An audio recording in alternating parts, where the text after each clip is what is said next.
More than 2,000 years ago, the world was ruled by kings, empires, and fear. But one man didn't just rule the world, he reshaped it. And yet, the greatest mystery about him is not how he conquered everything. It's how he lost everything in a single moment. This is the story of Alexander the Great. Born in Macedonia, a land of warriors and ambition, Alexander was surrounded by prophecy from the moment he took his first breath. His mother believed he was chosen by the gods. His father trained him like a soldier, and his teachers filled his mind with ideas of destiny, honor, and eternal glory. From a young age, Alexander didn't dream of ruling a kingdom. He dreamed of ruling the world.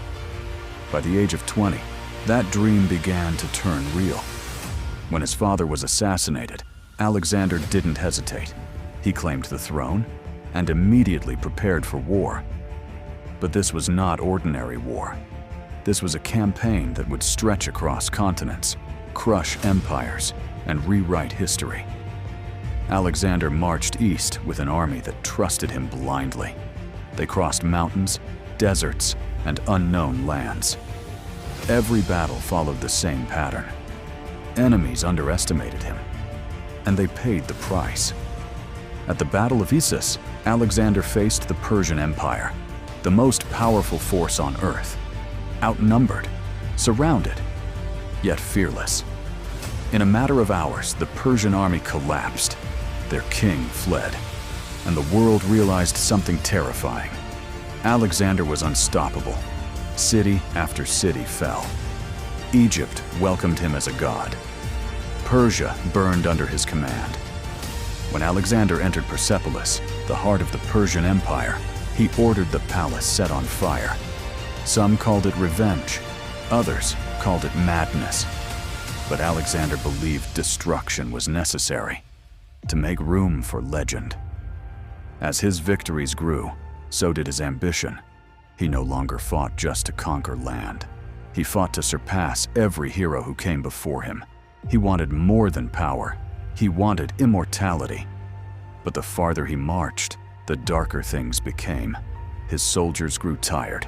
The land grew hostile, and Alexander himself began to change. He demanded absolute loyalty. Questioning him became dangerous.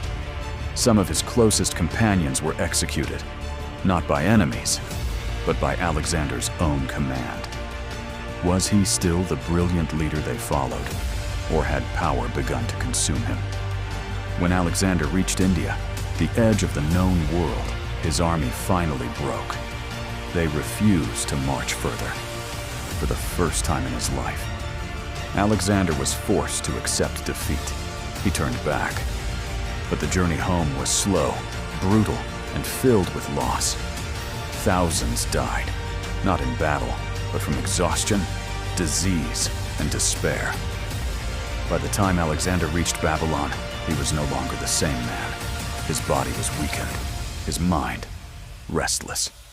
Then, without warning, he fell ill. At first, it seemed like a fever, but the pain intensified. Days passed. Alexander could no longer stand. Then he could no longer speak. His generals watched in silence as the greatest conqueror in history slowly faded away. No wounds, no battlefield, no clear explanation. Just questions. Was it malaria, typhoid, or something far more sinister?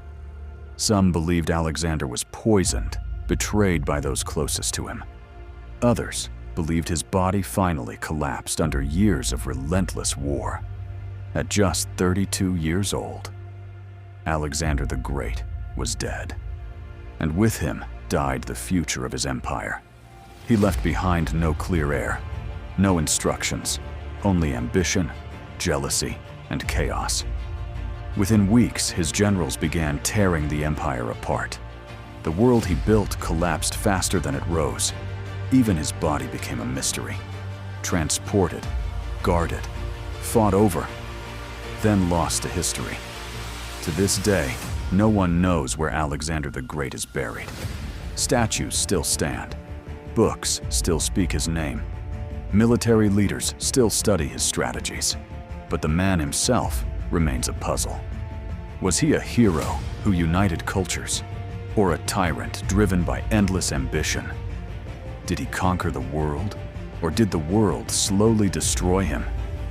Perhaps the greatest mystery of Alexander the Great is not how much land he ruled, but how a man who had everything, power, loyalty, victory, still couldn't escape the one force that conquers all: time.